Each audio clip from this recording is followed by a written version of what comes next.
الحمد لله وحده والصلاة والسلام على من لا نبي بعده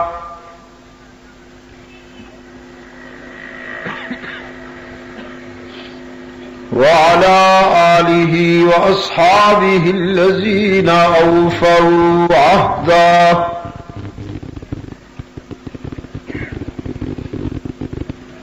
الذين هم مفاتيح الرحمة ومصابيح الغرر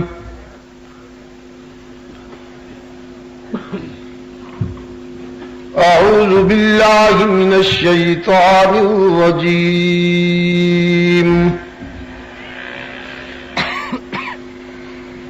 بسم الله الرحمن الرحيم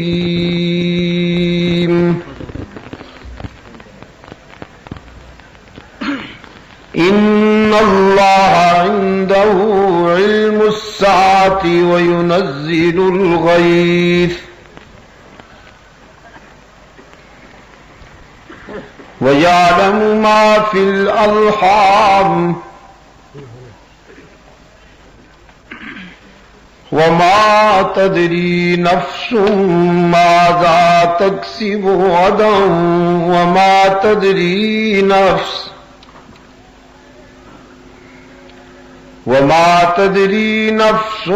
بأي أرض تموت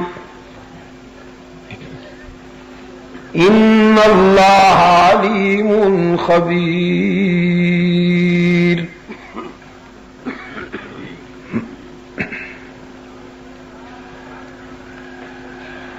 وقال الله تبارك وتعالى في مقام آخر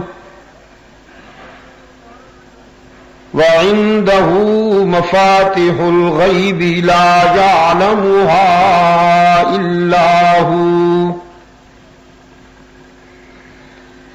ويعلم ما في البر والبحر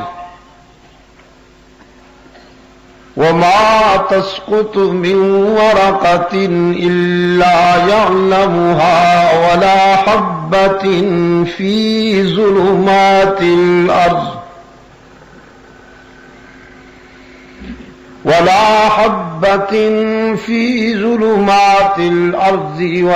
رطب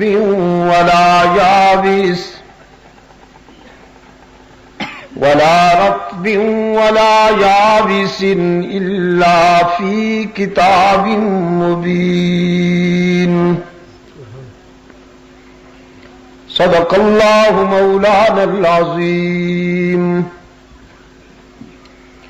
وصدق رسوله النبي الأمي الكريم ونحن على ذلك من الشاهدين والشاكرين والحمد لله رب العالمين.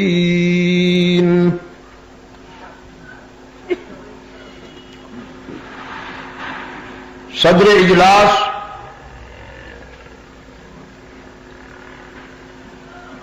گرامی قدر علماء کرام،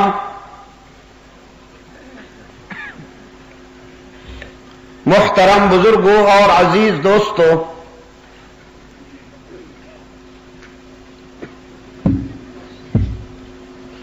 آج 14 مارچ 1986 ہم یہاں پشاور صدر میں دعوت و تبلیغ کی نسبت سے جمع ہیں اور اس پروگرام کے منتظمین میں کمال مصطفیٰ کانفرنس کے عنوان سے اس کو معنون کیا ہے.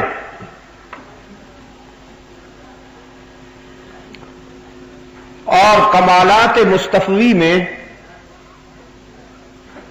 سب سے بڑا کمال اور سب سے بڑا اعجاز رحمت عالم صلی اللہ علیہ وسلم پر نازل ہونے والا وہ کلام ہے قرآن کریم کہ جس کا حسن و شباب لازوال ہے اور جو صحیح معنوں میں سیرت سرور کائنات کا انڈیکس ہے.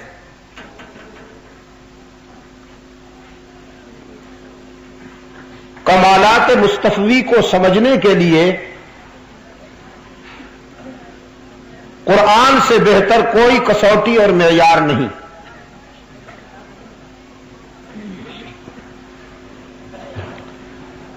اللہ کے رسول صلی اللہ علیہ وسلم نے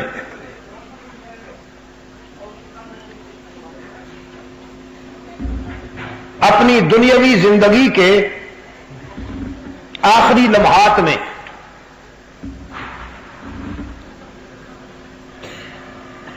اپنی امت سے ارشاد فرمایا میں تم میں دو چیزیں چھوڑ کر جا رہا ہوں. جب تک ان دو چیزوں سے تم وابستہ رہو گے گمراہ ہونے سے بچے رہو گے.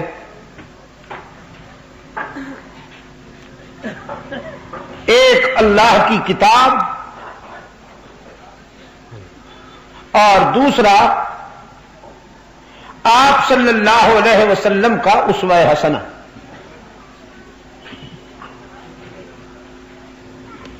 آپ صلی اللہ علیہ وسلم کا اسوہ حسنہ اور سیرت طیبہ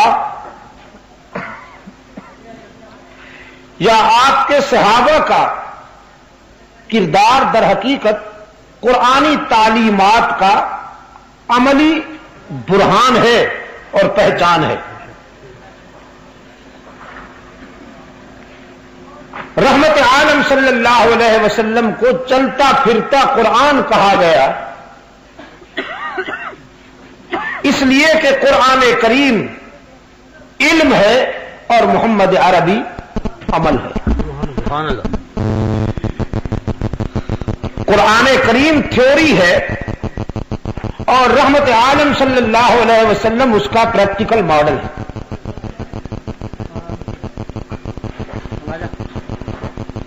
اس تمہید کے بعد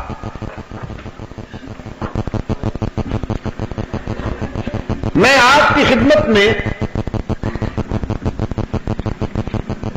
یہ حقیقت بھی گوش گزار کرتا جاؤں کہ قرآن کریم قانون کی کتاب ہے.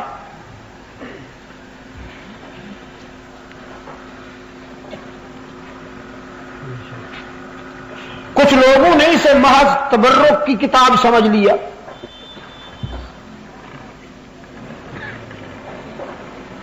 اجمی لوگوں نے اس کو تعویذ گنڈے کی کتاب بنا رکھا. کچھ حضرات کا خیال ہے کہ اس سے دھاگا ناپ کر اگر پہن لیا جائے تو بخار دور ہو جاتا ہے. بے شک ہو جاتا ہے, میں اس کا انکار نہیں کرتا ہوں, بلکہ اس سلسلے میں میں چند قدم آگے جاؤں گا. کسی کا خیال ہوگا کہ قرآن کریم سے دھاگا ناپ کر گلے میں ڈالا جائے تو بخار دور ہو جاتا ہے. میں کہتا ہوں قرآن کریم سے اگر کوئی وابستہ ہو جائے ایک فرد کا کیا پوری قوم کا بخار دور ہو جاتا ہے. سبحان اللہ. لیکن بیسیکلی قرآن کریم قانون کی کتاب ہے, کانسٹیٹیوشن بک ہے. اس کا ہر حکم قانون ہے, ہر زاویہ اور ہر کنایا قانون ہے.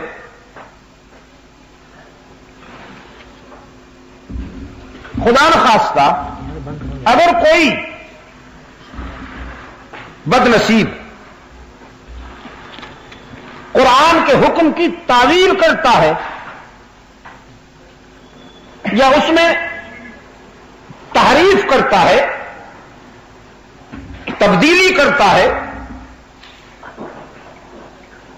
تو وہ اللہ کے قانون کا باغی ہے،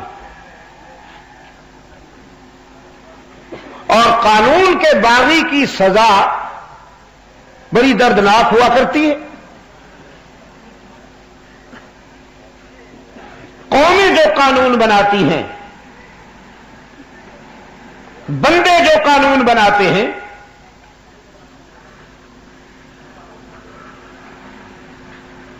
اس کا تحفظ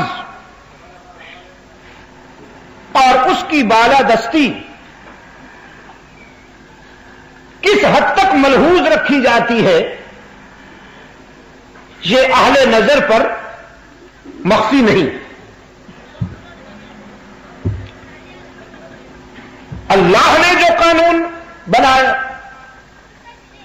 بنی نوع انسان کے لیے، اپنے آخری رسول کے ذریعے جو دستور حیات مرحمت فرمایا،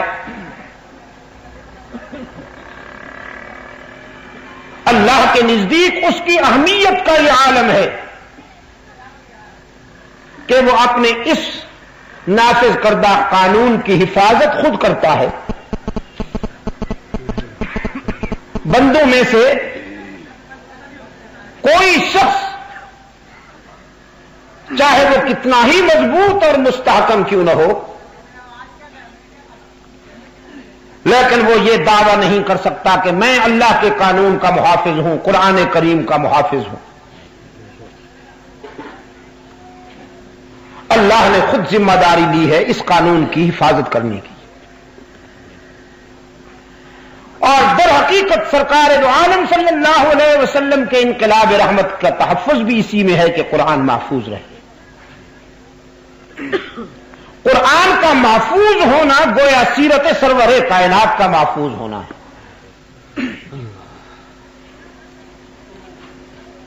اور آج کی ملاقات میں قرآن کریم کے پیش کردہ 5 ضابطوں پر میں گفتگو کروں گا۔ ابھی جو حصہ آپ کے سامنے تلاوت کیا گیا ہے،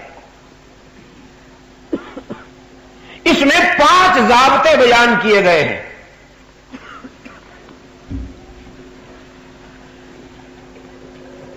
فرمایا ان اللہ عنده علم الساعة، ایک وَيُنَزِّلُ الْغَيْثَ،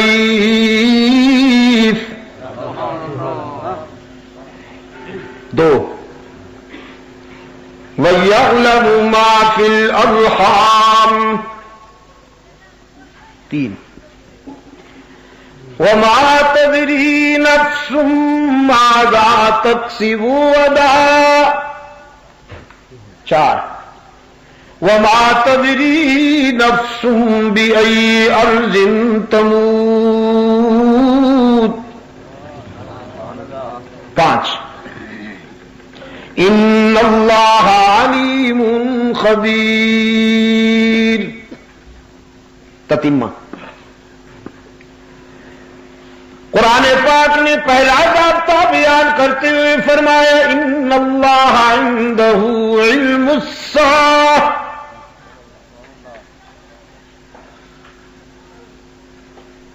بالیقین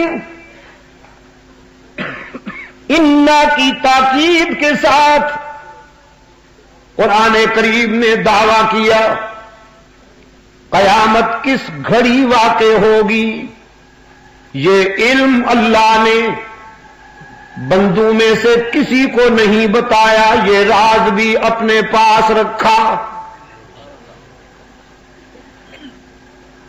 کسی عالم کو بھی نہیں بتایا، کسی سالک کو بھی نہیں بتایا، کسی صوفی کو بھی نہیں بتایا، کسی عارف کو بھی نہیں بتایا،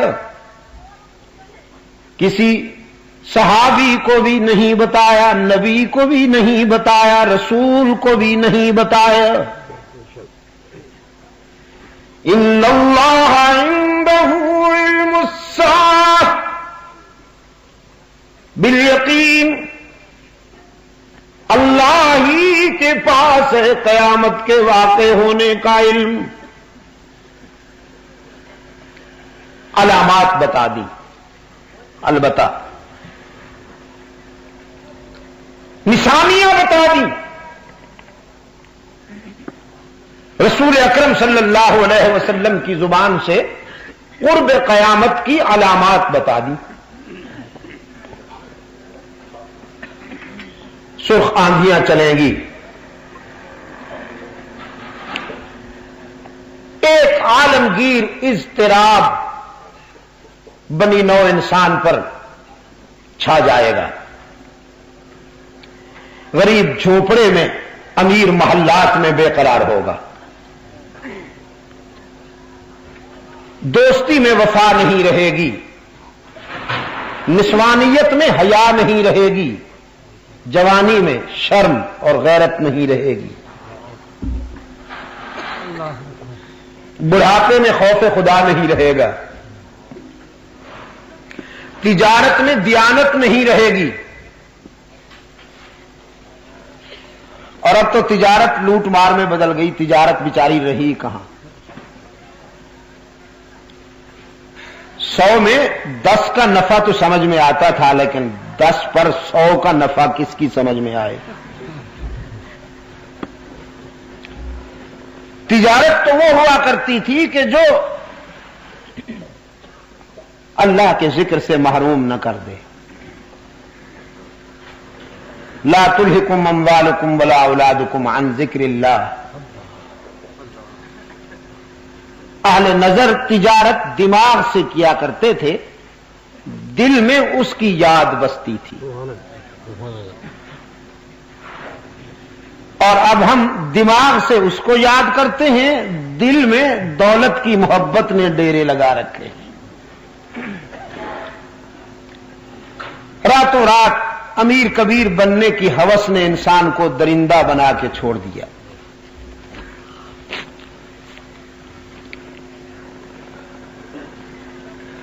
میں تو حیران ہوتا ہوں کبھی کبھی، بظاہر بڑے اچھے لوگ، نماز پڑھنے کی بھی انہیں توفیق ہے، حج پہ بھی جاتے ہیں، بظاہر بڑے نیک نظر آتے ہیں، لیکن ڈنڈی بھی مارتے ہیں، چور بازاری بھی کرتے ہیں، ذخیرہ اندوزی بھی کرتے ہیں۔ اللہ کی شان ہے۔ عزیز دوستو، تجارت در حقیقت اسلامی معیشت اور معاشرت میں عبادت ہے۔ اللہ کے رسول صلی اللہ علیہ وسلم نے سچے تاجر کو یہ خوشخبری سنائی ہے کہ حشر میں وہ صدیقین اور شہداء کے ساتھ اٹھے گا جس کی تجارت میں دیانت ہو اور اللہ کا خوف ہو۔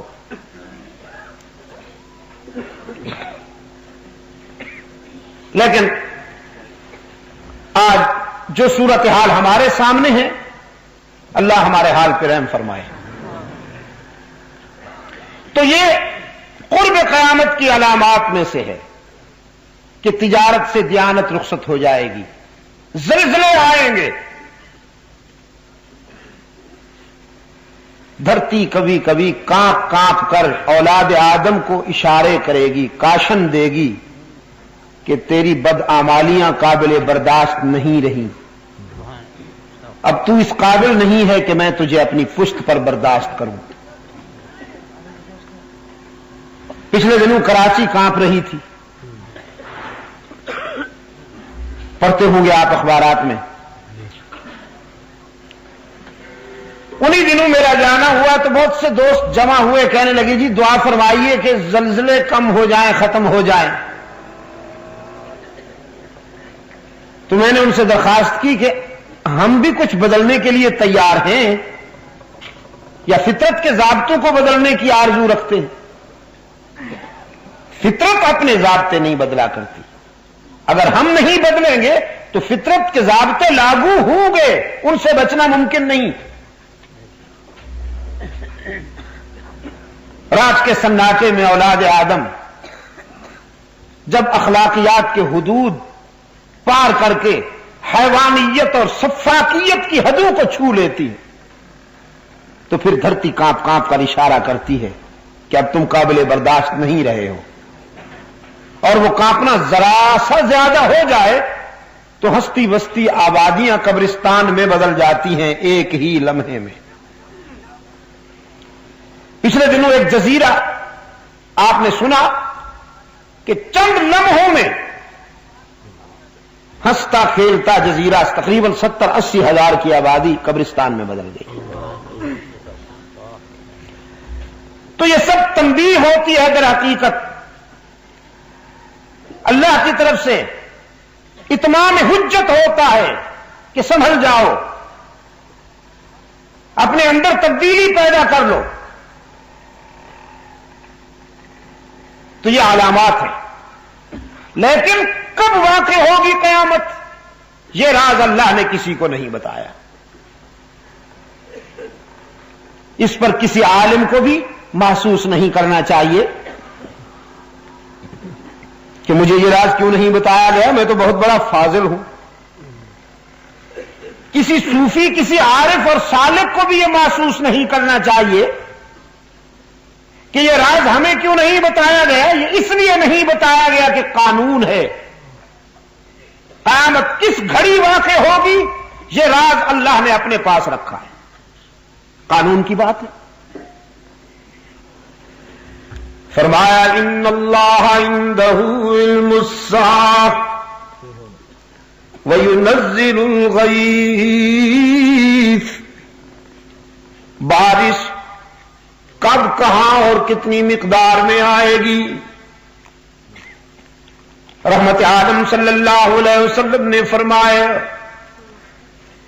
دھرتی کے سینے پر جب می برستا ہے، جب بارش برستی ہے تو ہر بوند اس کے علم میں محفوظ ہوتی ہے، بارش کا ہر قطرہ اس کے علم کا برہان بن کر اترتا ہے،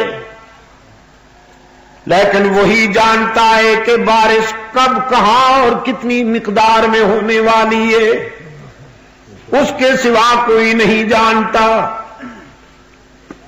وَيَعْلَمُ مَا فِي الْأَرْحَامِ، شکم مادر میں ہونے والا بچہ پیدا ہو کر کیا بنے گا، خوش نصیب ہوگا کہ بد نصیب، تونگر بنے گا کہ گداگر، عالم بنے گا کہ ان پڑھ، نمک حلال ہوگا کہ نمک حرام، وفادار بنے گا کہ غدار، سنگ دل ہوگا کہ رحم دل، ہدایت پر چلے گا کہ ضلالت پر، مشرک ہوگا کہ موحد، مجاہد بنے گا کہ مجاور، یکجائی ہوگا کہ ہر جائی، کوئی نہیں جانتا۔ وَيَعْلَمُ مَا فِي الْأَرْحَامِ، شکم مادر میں بچے کے مقدر کو بھی اس کے سوا کوئی نہیں جانتا۔ فرمایا ما تدری نفس ماذا تکسب غدا، اور یہ بھی کوئی نہیں جانتا کہ کل کسی کے ہاتھوں سے کیا ہونے والا ہے۔ عالم ما کان وما یکون بھی وہی ہے۔ انسان اپنے لیے بہتر سوچتا ہے، تدبیر کرتا ہے، لیکن تقدیر کے فیصلے اس کی مشیت کے مطابق ہوا کرتے ہیں۔ حضرت علی رضی اللہ تعالیٰ عنہ فرماتے ہیں اللہ کی پہچان کے لیے بہت سی دلیلیں ہیں، لیکن سب سے بڑی دلیل جس نے مجھے متاثر کیا وہ یہ ہے کہ وہ نہیں ہوتا جو میں چاہتا ہوں، وہی ہوتا ہے جو وہ چاہتا ہے۔ میں نے اپنے عزائم اور اپنے ارادوں کی ناکامی پر اپنے اللہ کو پہچانا ہے۔ کوئی نہیں جو میرے ارادوں کے سامنے رکاوٹ بن سکے، لیکن وہ سب سے بڑا ہے۔ وہی ہوتا ہے جو منظور خدا ہوتا ہے. وما تدری نفس ماذا تکسب غدا، کل کیا ہونے والا ہے فرش والوں میں سے کوئی نہیں جانتا. کون جانتا ہے پشاور والوں؟ اللہ. کون جانتا ہے؟ اللہ. سردی کا اثر تو نہیں ہے؟ ہاں تو پھر ذرا ضمیر کی گہرائیوں سے جواب دیجئے، معدے سے نہیں، ضمیر سے. کل کیا ہونے والا ہے کون جانتا ہے؟ جزاک اللہ. اب اکیلے میں تو نہیں نا، ساری بیماریوں کا علاج کا ٹھیکہ میں نے تو نہیں لے رکھا، کچھ حصہ آپ کا بھی شامل ہونا چاہیے. کل کیا ہونے والا ہے کون جانتا ہے؟ اللہ ہی. بنو نجد کے علاقہ میں بنو سلیم کی آبادی مختلف قبائل کے عنوان سے رہتی ہے. سرکار دو عالم صلی اللہ علیہ وسلم کی خدمت میں ایک وفد آیا. کہا گیا اللہ کے رسول ہم چاہتے ہیں کہ ہمیں ہدایت نصیب ہو، اسلام کی دعوت و تبلیغ عام کرنے کے لیے آپ مبلغین کا ایک وفد بھیجیے، یعنی تبلیغی جماعت بھیجیے. اور اسی علاقہ نجد میں بنو سلیم کی آبادی میں ایک بدبخت رہتا ہے عامر بن طفیل، 80-85 سال کا بوڑھا، لیکن شوخی کا یہ عالم کہ سرکار دو عالم صلی اللہ علیہ وسلم کو اس نے دھمکی بھیجی. کہنے لگا دو صورتیں ہیں، ایک صورت یہ ہے کہ مجھ سے صلح کر لو، دوسری صورت یہ ہے کہ پھر میرے غیظ و غضب کا سامنا کرنے کے لیے تیار ہو جاؤ. صلح کی شرط یہ رکھی کہ دیہاتوں میں آپ کا حکم چلے، شہروں میں میرا حکم چلے. گویا دیہاتوں میں آپ کی بادشاہت ہو اور شہروں میں میری بادشاہت ہو. دوسرا یہ کہ آپ مجھے اپنا ولی عہد نامزد کر دیں. 80-85 سال کا بوڑھا ولی عہد بننا چاہتا ہے. سرکار دو عالم صلی اللہ علیہ وسلم نے فرمایا، اس کو جواب دیا عامر بن طفیل کو کہ بدبخت تو نے مجھے سمجھا ہی نہیں. میں یہاں ملکیتوں کے بٹوارے کرنے کے لیے نہیں آیا اور نہ میں آمدنیوں کے تخصص کے لیے آیا ہوں، میں تو اللہ کی دھرتی پہ اس کا حکم نافذ کرنے کے لیے آیا. حکومت الہیہ کا قیام میرا اصل ہدف ہے. میں تو مظلوموں کے کھوئے ہوئے حقوق بحال کرنے کے لیے آیا ہوں، کمزوروں کے آنسو پوچھنے کے لیے آیا ہوں اور ظالم کا ہاتھ روکنے کے لیے آیا ہوں. اور تم تو مجھ سے یوں بات کر رہے ہو جیسے بادشاہی تقسیم کرنا چاہتے ہو. رہا تیرا غیظ و غضب تو خود کیا اور تیرا غیظ و غضب کیا. بولو براز کا مجسمہ تو کر کیا سکتا ہے، کسی کا کیا بگاڑ سکتا ہے. تو اس نے سازش کی، فرزندان اسلام کو نقصان پہنچانے کے لیے اس نے یہ حربہ استعمال کیا کہ ایک وفد بھیجا سرکار دو عالم صلی اللہ علیہ وسلم کی خدمت میں، دوستی کے عنوان سے دشمنی کی. انہوں نے اللہ کے رسول صلی اللہ علیہ وسلم کی خدمت میں درخواست کی کہ آپ ایک جماعت ہمارے ہاں بھیجیے جو اسلام کی دعوت و تبلیغ کا کام کرے تاکہ لوگوں کو ہدایت نصیب ہو. انسان کی ہدایت کے لیے بے قرار رحمت عالم صلی اللہ علیہ وسلم نے فوراً ایک تبلیغی وفد ترتیب دیا. پشاور کے دوستوں میں کہا کرتا ہوں، کوئی باپ اپنے بیٹے کی تعمیر و ترقی میں اتنا بے قرار نہیں ہوگا جتنا رحمت عالم صلی اللہ علیہ وسلم انسان کی ہدایت میں بے قرار. حضور اکرم صلی اللہ علیہ وسلم چاہتے ہیں کہ کوئی ایک بھی ابن آدم جہنم نصیب نہ ہو. کوشش ہے کہ سب کے سب جنت میں چلے جائیں. اسی حوالے سے آپ سے پوچھتا ہوں، کیا یہ صحیح نہیں ہے؟ سرکار دو عالم صلی اللہ علیہ وسلم کی شفقت، سرکار دو عالم صلی اللہ علیہ وسلم کی رحمت کا یہ تقاضا نہیں کہ سب کے سب جنت میں چلے جائیں، پوری انسانیت جنت میں چلی جائے، لیکن رحمت عالم صلی اللہ علیہ وسلم کا سگا چچا جہنم کا ایندھن بنا. قرآن کریم نے اعلان کر دیا، اس کی زندگی میں اعلان کر دیا، تبت یدا ابی لہب وتب.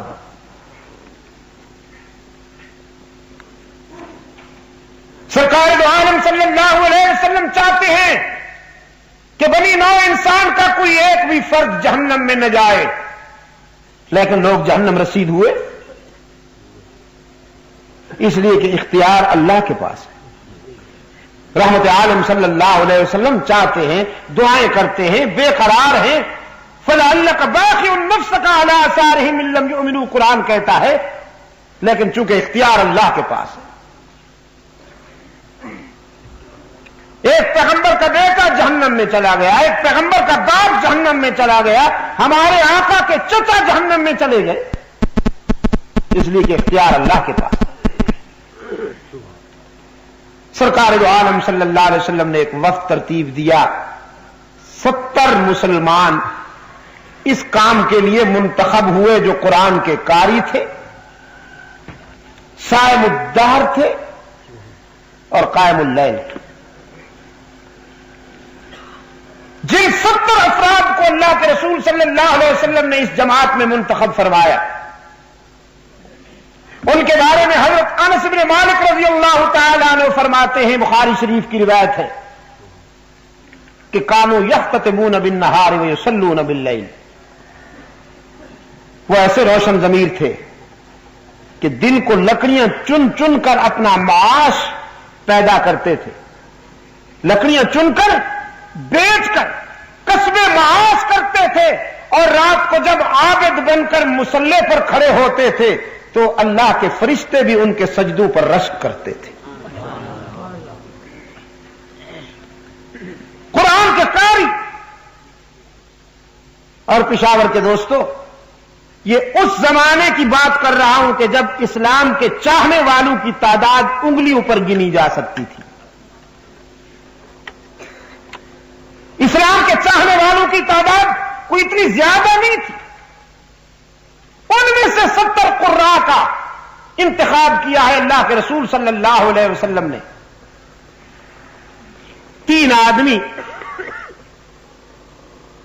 جن میں سے ایک حضرت حرام ابن ملحان تھے رضی اللہ تعالی عنہ، سفارت کے مشن پر منتخب کیے گئے.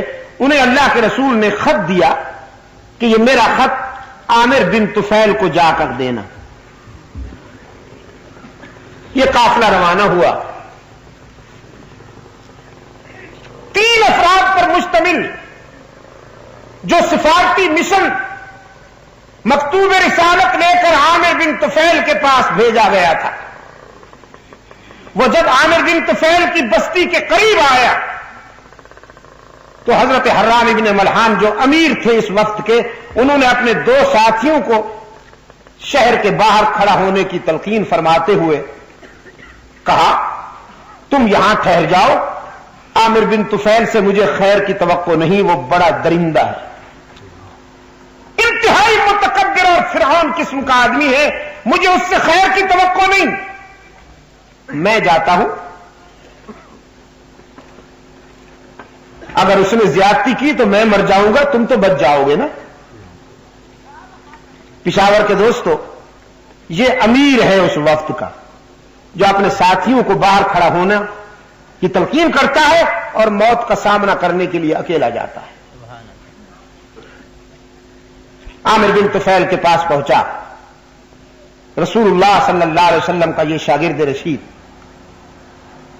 سب سے پہلی بات تو یہ محسوس کی گئی عامر کے دربار میں کہ حضرت حرام نے سجدہ نہیں کیا، اور عامر بن طفیل کے دربار کے آداب تھے کہ جو بھی آئے وہ سجدہ کر کے آئے، سر جھکا کے آئے. حضرت حرام بن ملحان سر جھکانے کے بجائے سر اونچا کر کے گئے اور عامر بن طفیل کی آنکھوں میں آنکھیں ڈال کر مکتوب رسالت پیش کیا. اس بدبخت نے اللہ کے رسول صلی اللہ علیہ وسلم کا خط سرسری نگاہ سے دیکھا اور پھر ٹکڑے ٹکڑے کر کے اسے پھینک دیا. بلکہ ایک روایت میں آتا ہے کہ حضرت حرام کے منہ پہ مار دیا اور پیچھے بیٹھے ہوئے ایک درندے کو اشارہ کیا, اس نے نیزہ اٹھا کے حضرت حرام کی پشت میں مارا جو سینے سے پار ہو گئے. خون کا فوارہ نکلا اور اس مرد حق آگا نے خون کا چلو بھر کے اپنے منہ پہ ملا, اپنے سر پہ ملا. فعل بالدم هكذا فنزعوا على وجهه وراسه ثم قال فزت ورب الكعبة. اپنے چہرے پر شہادت کا خون اور اپنے سر پہ شہادت کا خون ملنے کے بعد نعرہ لگایا, رب کعبہ کی قسم کہ مجھے منزل حیات مل گئی, میں تو کامیاب ہو گیا. عامر بن طفیل اور اس کے درباری سناٹے میں دیکھ رہے ہیں کہ یہ کیسے لوگ ہیں, مر رہا ہے اور خوش ہو رہا ہے کہ مجھے منزل مل گئی, میں کامیاب ہو گیا. بعد میں عامر بن طفیل کے اسی دربار میں بیٹھنے والے درجنوں لوگ مسلمان ہوئے. جب انہوں نے اسلام قبول کیا تو بتایا اعلان تو ہم آج کر رہے ہیں, لیکن اصل میں ہم مسلمان اسی دن ہو گئے تھے جب رسول اللہ کے سفیر حضرت حرام ابن ملحان نے عامر بن طفیل کے دربار میں فزت ورب الکعبہ کا نعرہ لگایا تھا. اسی دن ہمارے ضمیر نے مان لیا تھا کہ محمد کا پروگرام سچا ہے. یہ کیسے لوگ ہیں کہ موت سے نہیں ڈرتے, موت ان سے ڈرتی ہے. عامر بن طفیل کی وحشت اور بربریت بڑھی. اس نے قبائل میں جنگ کا بگل بجایا, ہزاروں کی تعداد میں انسان نما درندوں کا لشکر تیار کر کے بیر معونہ پر جو قراء خیمہ زن تھے ان پر حملہ کر دیا. وہ تبلیغی جماعت جنہیں سرکار دو عالم صلی اللہ علیہ وسلم نے بنو سلیم کے قبائل میں دعوت و تبلیغ کے مشن پر روانہ کیا تھا, ان 70 قاریوں پر ان قبائلی درندوں نے حملہ کیا اور چن چن کر ایک ایک کو شہید کر رہے ہیں. حدیث میں ان شہداء کی یہ ادا محفوظ ہے کہ جام شہادت نوش کرتے ہوئے سب کی زبان پر یہ جملہ ہے. اور حضرت انس بن مالک رضی اللہ تعالیٰ نے فرماتے ہیں قرآنی آیات کے علاوہ صحابہ کرام میں ایک عرصے تک سب سے زیادہ جو عبارت پڑھی جاتی اور دہرائی جاتی رہی وہ یہی تھی جو بیر معونہ کے شہداء کی زبان سے بلند ہوئی. اور وہ عبارت کیا ہے؟ فرمایا بلغوا عنا قومنا,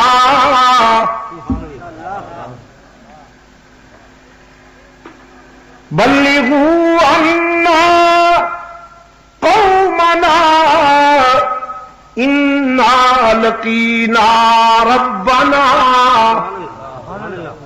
فرضی عنا وارضانا.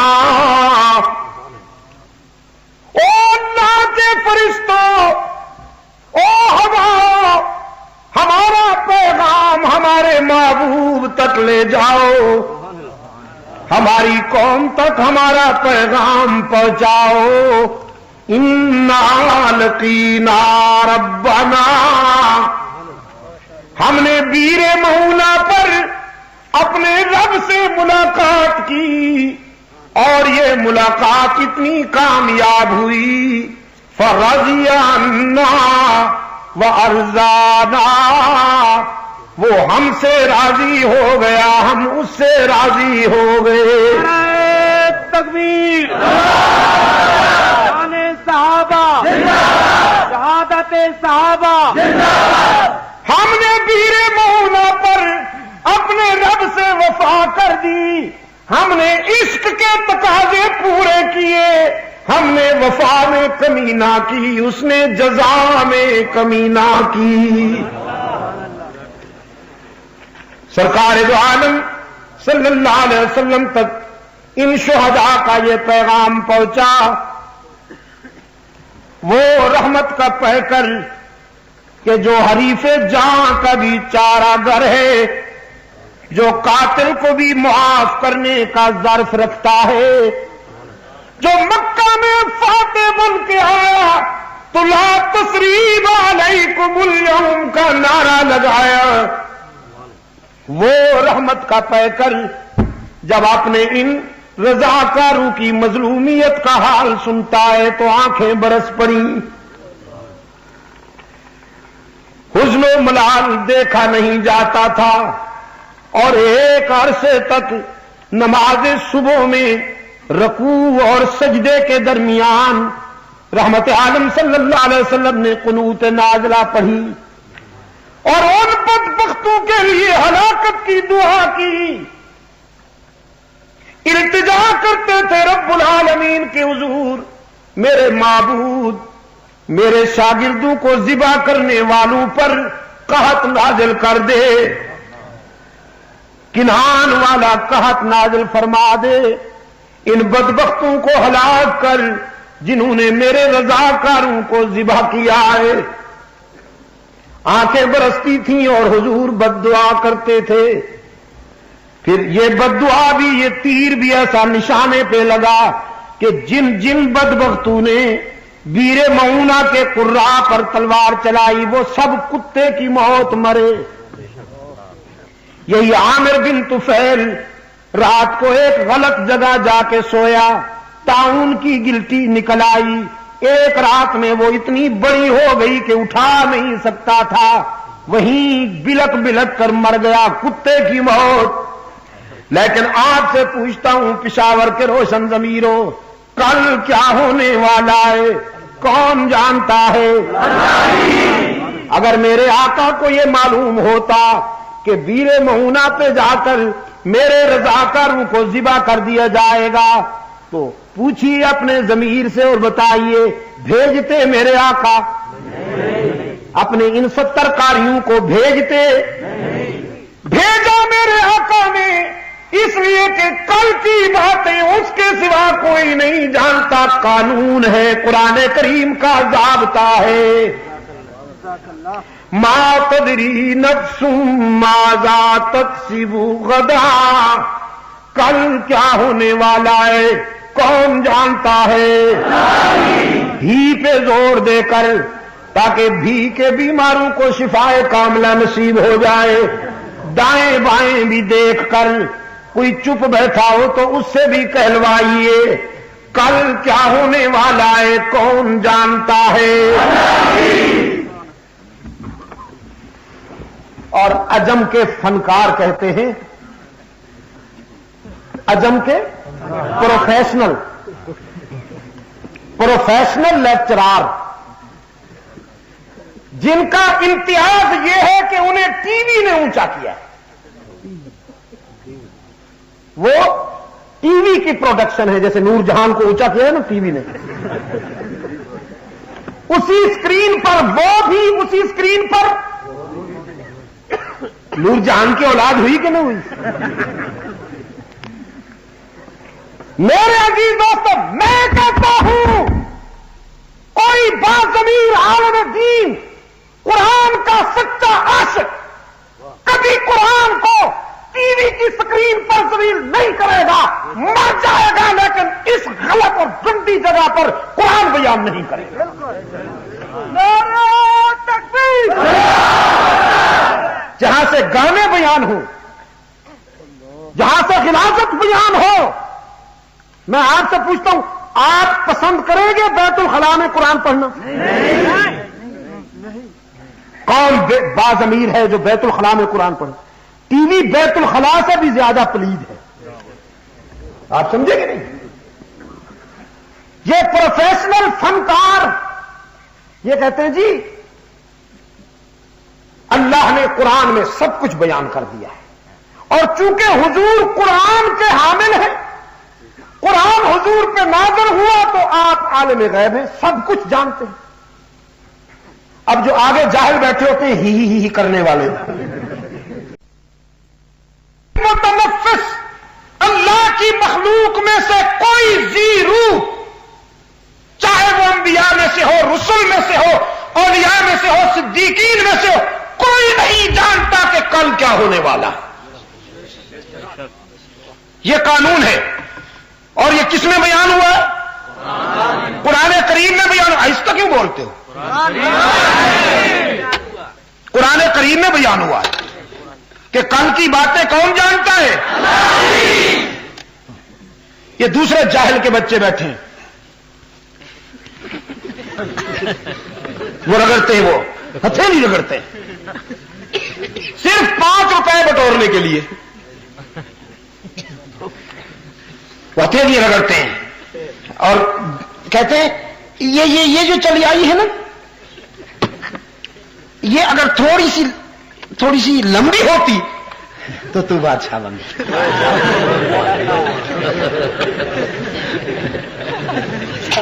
یہی لکیر اگر ذرا یوں ٹیڑھی ہو جاتی تو تجھے وزارت مل جاتی۔ وہ پوچھتا ہے سرکار چاقو سے ٹیڑھا کر دوں؟ ایک ڈھونڈو 1000 ملتے ہیں، کوئی کمی ہے یا؟ میرے عزیز دوستو، ضابطہ ہے قرآن کریم کا، ما تدری نفس ماذا تکسب غدا، کوئی نہیں جانتا کہ کل اس کے ہاتھوں سے کیا ہونے والا ہے۔ وما تدری نفس بأي أرض تموت،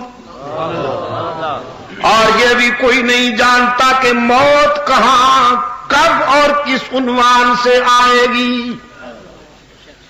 ان اللہ علیم خبیر، وہی علیم و خبیر ہی جانتا ہے۔ اسی مفہوم کو قرآن کریم میں ایک اور مقام پر بیان کیا گیا، فرمایا وَعِندَهُ مَفَاتِحُ الْغَيْبِ، وَعِندَهُ مَفَاتِحُ الْغَيْبِ لَا يَعْلَمُهَا إِلَّا هُوَ وَيَعْلَمُ مَا فِي الْبَرِّ وَالْبَحْرِ وَمَا تَسْقُطُ مِنْ وَرَقَةٍ إِلَّا يَعْلَمُهَا وَلَا حَبَّةٍ فِي ظُلُمَاتِ الْأَرْضِ وَلَا رَطْبٍ وَلَا يَابِسٍ إِلَّا فِي كِتَابٍ مُبِينٍ۔ اور اسی کے پاس ہیں غیب کی چابیاں، وَعِندَهُ مَفَاتِحُ الْغَيْبِ، اسی کے پاس ہیں غیب کی چابیاں، چابی نا، چابیاں، چابی نہیں کہا ورنہ پھر گنجائش مل جاتی فنکاروں کو، عجم کے بیماروں کو۔ یہ کہتے بڑی چابی تو اس کے پاس ہے، چھوٹی چابیاں حضرت صاحب کولن جی آخر یہ بھی تے اللہ دے پیارے ہوئے نا بادشاہ، خالی تے کوئی نہیں نا جی۔ لیکن قرآن کریم صدقے جاؤں اس کی صداقتوں پر، یہی تو کمال مصطفیٰ ہے۔ پہرا دے رہا ہے قرآن کریم آپ کے عقائد پر، آپ کے نظریات کی عفت پر پہرا دے رہا ہے قرآن کریم۔ کوئی آئے تو صحیح نقب لگانے کے لیے قرآن کی جلالت سے بچ کے نہیں جائے گا۔ نعرہ تکبیر، نعرہ ختم نبوت، تعلیم شریعت، عبد المجید ندی۔ لوگ چلے گئے، ان کے نظریات بھی ان کے ساتھ چلے گئے، لوگ فنا ہو گئے، ان کی تھیوریز بھی فنا ہو گئیں، وہ بھی دفن ہو گئیں ماضی کے دھندلکوں میں۔ لیکن یہی تو کمال مصطفیٰ ہے، میرے آقا کی سیرت، میرے آقا کا اسوہ، میرے آقا کا پیغام قرآن کی صورت میں قیامت تک محفوظ رہے گا۔ اور شرک و بدعت کے جراثیم جب بھی حملہ کریں گے، قرآن کریم پوری جلالت کے ساتھ ان کا دفاع کرے گا، بچائے گا آپ کے عقائد کو، بچائے گا آپ کے نظریات کو۔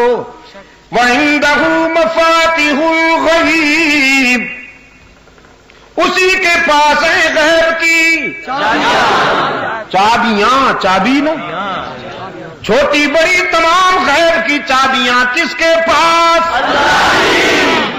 رب العالمین نے فرمایا میرے محبوب فکر و نظر کی بلندیوں سے اعلان فرما دیجئے، قل لا يعلم من في السماوات والارض الغیب الا اللہ، اعلان فرما دیجئے فکر و نظر کی بلندیوں سے میرے محبوب کہ زمین و آسمانوں میں غیب کی باتیں اس کے سوا جاننے والا کوئی نہیں۔ لا یعلم، قل لا یعلم، فرمائیے نہیں جانتا کوئی، من فی السماوات والارض الغیب، جو کچھ کے زمین و آسمانوں میں ہے غیب، لا یعلم، ترجمہ ذرا یاد کرو نا، کوئی نہیں جانتا، من فی السماوات والارض الغیب، جو کچھ کے زمین و آسمانوں میں ہے غیب، لا یعلم، رٹ لو نا ذرا، پھر وہ فنکار آ کے یوں کرے گا، پھر یوں کرے گا، پھر آگے یہ بدھو بیٹھے ہوتے ہیں، کوئی کسی ادا پہ مست ہے، کوئی کسی ادا پہ مست ہے۔ قرآن کو دل میں بٹھاؤ، انشاءاللہ کوئی فنکار تمہارے عقائد کی عفت پہ ڈاکہ نہیں ڈال سکے۔ من فی السماوات والارض الغیب، جو کچھ کے زمین آسمانوں میں ہے غیب، لا یعلم، کوئی نہیں جانتا، الا اللہ، مگر اللہ ہی، مگر اللہ ہی پہ پشاور والوں کو تو زور دینا چاہیے۔ پنجاب والوں سے اگر میں کہلواتا پھروں تو کوئی بات سمجھ میں بھی آتی ہے، لیکن آپ کو اللہ نے بڑی توفیق دی ہے، آپ تو ہی کی ایسی ضرب لگائیں کہ بھی کی کھڑکیاں بند ہو جائیں، بلکہ ٹوٹ ہی جائیں۔ زمین و آسمانوں میں غیب کی باتیں کوئی نہیں جانتا مگر وَعِندَهُ مَفَاتِحُ الْغَیْبِ، اسی کے پاس ہے غیب کی چابیاں، لا یعلمها الا ہو، کوئی نہیں جانتا مگر اللہ ہی، وَيَعْلَمُ مَا فِي الْبَرِّ وَالْبَحْرِ، اور وہی جانتا ہے جو کچھ کے صحراؤں میں ہے، دریاؤں میں، جو کچھ کے خشکی میں ہے، تر میں، جو کچھ کے بر میں ہے، بحر میں۔ وَمَا تَسْقُطُ مِن وَرَقَةٍ إِلَّا يَعْلَمُهَا، اس کے علم کی وسعت کا یہ عالم کہ ساری کائنات کے درختوں سے جب پتے جھڑتے ہیں، قرآن کہتا ہے کوئی ایک بھی پتا ایسا نہیں جو اس کے علم سے باہر ہو۔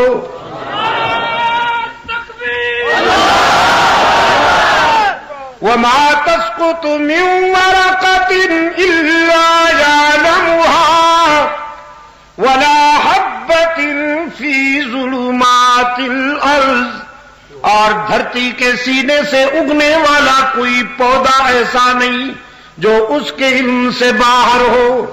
وَلَا رَطْبٍ وَلَا يَابِسٍ،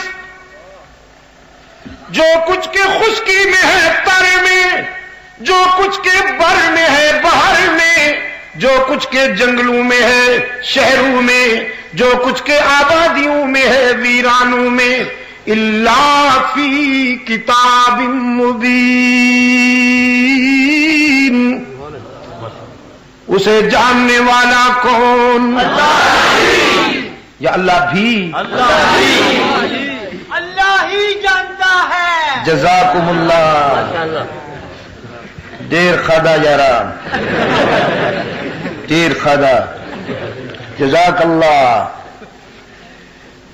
امام مالک رحمت اللہ تعالی علیہ مدینہ طیبہ میں بیٹھے ہیں، اس انتظار میں کہ موت مدینے میں آئے۔ کچھ ایسے بھی خوش نصیب ہیں جو مدینے میں موت کی آرزو لے کر جیتے ہیں اور مدینے میں ہی رہتے ہیں، اور کچھ وہ بھی بد نصیب ہیں کہ جنہیں مدینہ میں جا کر قرار نہیں ملتا، وہاں کے امام کے پیچھے نمازیں نہیں ہوتی۔ نعرہ تکبیر، علماء دیوبند، علماء حق، علماء دیوبند، سید عبد المجید ندیم شاہ صاحب، علماء دیوبند، علماء دیوبند۔ میں نے پچھلے دنوں کراچی جانا ہوا، 7 روزہ ثانی اثنین کانفرنسوں کی سیریز تھی ہماری وہاں۔ یار لوگوں نے بڑی کوشش کی، حکمرانوں کے سامنے جا کے گھٹنے ٹیکے، ان کو روکو، کوئی آ جائے لیکن یہ نہ آئے۔ ظاہر ہے منتیں بھی مانی ہوں گی، اپنے مریدوں میں بیٹھ کے کہا ہوگا نہیں آ سکتے، ہم نے حضرت غوث پاک کو کہہ دیا۔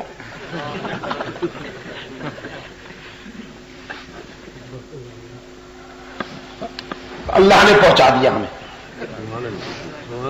اور میں نے کہا کہ اللہ کے فضل و کرم کے ساتھ سید عبد القادر گیلانی رحمت اللہ تعالی علیہ کے رضاکار تو ہم ہیں، ان سے اللہ کے فضل و کرم سے ہمیں نسبت ہے، کیونکہ ہم نے ان کے نام کو ایکسپلائٹ نہیں کیا، ہم نے ان کے نام پر 11ویں نہیں پی، ہم نے بزرگوں کے نام پر منڈیاں نہیں لگائی، دکانیں نہیں کھولی، ہم تو ان کے مشن اور ان کے کاز کو لیے ہوئے پوری دنیا میں گھوم رہے ہیں، اور جب تک جیئیں گے ان اللہ والوں کا پیغام اللہ کے بندوں تک پہنچائیں گے۔ اور وہ پیغام کیا ہے کہ اس کے سوا کوئی مسجود نہیں، اس کے سوا کوئی معبود، اس کے سوا کوئی ہر جگہ موجود، اس کے سوا کوئی علام الغیوب نہیں۔ اللہ کے فضل و کرم کے ساتھ 7 کانفرنسیں ہوئیں کراچی میں، جہاں اجازت مل گئی دوستوں کو سبحان اللہ، اور جہاں اجازت نہیں ملی وہاں ہم نے اللہ سے اجازت لینی۔ اور میں تو دوستوں سے کہتا ہی یہی ہوں، آج مدنی سے کہہ رہا تھا یہ کیوں اجازت لیتے ہو؟ اطلاع دے دیا کرو کہ ہم فلاں مقام پر قرآن و سنت کا پروگرام کر رہے ہیں، وہ کہیں گے اجازت لی ہے آپ کے یہاں لی ہے، اور اگر کوئی مزید ڈیٹیل کے ساتھ پوچھے، تفصیل پوچھے تو آپ کہہ دیجئے سب سے بڑے حاکم سے لی، اور زیادہ کوئی تنگ کرے تو کہہ دو اللہ سے لیے۔ آپ اگر نبھا سکیں تو بات تو یہی ہے، بات یہی ہے، اور نہ نبھا سکیں تو پھر اللہ ہمارے حال پہ رحم فرمائے۔ قرآن و سنت کے جلسے کے لیے ان سے اجازت لینا تو توہین ہے، اس پروگرام کی اور اس مشن کی توہین ہے میرے عزیز نوجوانوں۔ اور پھر یہ مسلمان کہلاتے ہیں، مسلمان کہلا کر تو کرسیوں پہ بیٹھے ہوئے ہیں، مجھے یقین ہے کہ یہ قرآن و سنت کے پروگراموں کے سامنے رکاوٹ نہیں بنے گے، مجھے حسن ظن ہے، لہذا اللہ سے اجازت لے کر پروگرام نبھایا کیجیے۔ کراچی میں اللہ کے فضل و کرم کے ساتھ ہوئے پروگرام، اور ایک پروگرام تو وہ ہوا کہ جس کے لیے کچھ مرکزی وزیروں نے دھمکی دی تھی کہ ہم نہیں ہونے دیں گے. میں انہیں سیاسی یتیم کہا کرتا ہوں.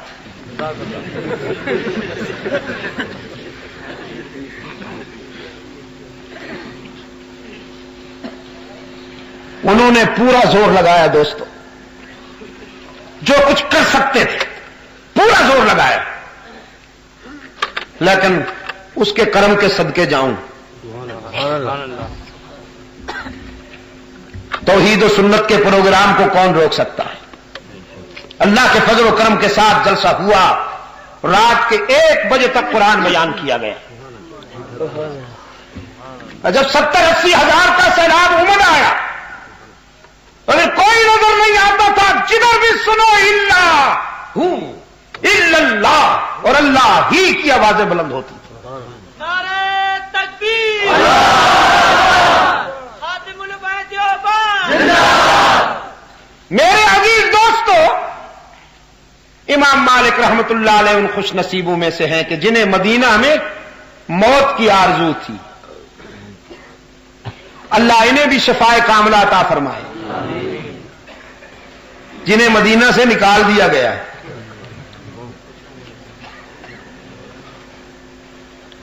نکالے گئے ہیں نا یا نکلے ہیں؟ نکالے گئے. امریکہ میں پابندی نہیں، لندن میں پابندی نہیں، پیرس میں پابندی نہیں، افریقہ میں پابندی نہیں، ماریشس میں پابندی نہیں، فرینکفرٹ میں پابندی نہیں، کوپن ہیگن میں پابندی نہیں، ساری دنیا میں پابندی نہیں، لیکن مدینہ طیبہ میں داخلے پر پابندی ہے. عاشق بنتے ہو، میں نے کہا ایسے عاشقوں کو تو ڈوب مرنا چاہیے جسے محبوب اپنی گلی سے بھی نکال دے. عاشق تو ایسے ہوتے ہیں. نانوتوی فرماتے ہیں امیدیں لاکھ ہیں لیکن بڑی امید ہے یہ، امیدیں لاکھ ہیں لیکن بڑی امید ہے یہ کہ ہو سگان مدینہ میں میرا نام شمار. جیوں تو ساتھ سگانے حرم کے تیرے پھروں، جیوں تو ساتھ سگانے حرم کے تیرے پھروں، اور مروں تو کھائے مدینہ کے مجھ کو مرغ اور مار. اللہ آپ کو مدینہ لے جائے. جنت البقیع میں جائیں گے تو یہی درویش سوئے ہوئے نظر آئیں گے. کسی طرف سے عبد الغفور مدنی کی قبر ہوگی، جنت البقیع میں محمد زکریا سو رہے ہیں، لیکن وہاں جھنڈیاں نہیں لہراتی. جھنڈیاں وہاں نہیں لہراتی، نہ کوئی یتیم بیٹھا ہوا ہے مست کلندر، سب کچھ اندر.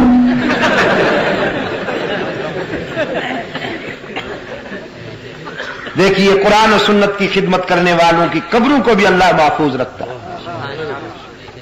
ابھی پچھلے دنوں جب ہم دہلی گئے ہوئے تھے، یہ حضرت صاحب بھی گواہ ہیں، دیکھیے پوچھ لیجئے ان سے. قبرستان مہندیاں گئے، بڑے صغیر میں علم و حکمت کے آفتاب و ماہتاب سوئے ہوئے تھے. یہ قبر تھی شاہ عبد الرحیم کی، ان کے ساتھ شاہ ولی اللہ ان کے فرزند، ان کے پہلو میں شاہ عبد القادر، ان کے ساتھ شاہ رفیع الدین، ان کے ساتھ شاہ عبد العزیز محدث دہلوی، ان کے قدموں میں شاہ عمر بن اسماعیل شہید، اس طرف مومن خان مومن، ادھر مولانا حفظ الرحمان سہاروی. اور بس وہاں جا کر پھر خاص کیفیت میں بے ساختہ میری زبان سے قرآن کی تلاوت جاری ہوئی. پتہ نہیں کتنی دیر تک رقت تاری رہی، میں خود بھی روتا رہا، میرے رفقا بھی روتے رہے. وہاں پر شرک و بدعت کا کوئی نام و نشان نظر نہیں آئے. اس قبرستان کے ساتھ ایک مسجد ہے، وہاں پر قرآن پڑھایا جا رہا ہے اور رحمت عالم صلی اللہ علیہ وسلم کی حدیث پڑھائی جا رہی ہے.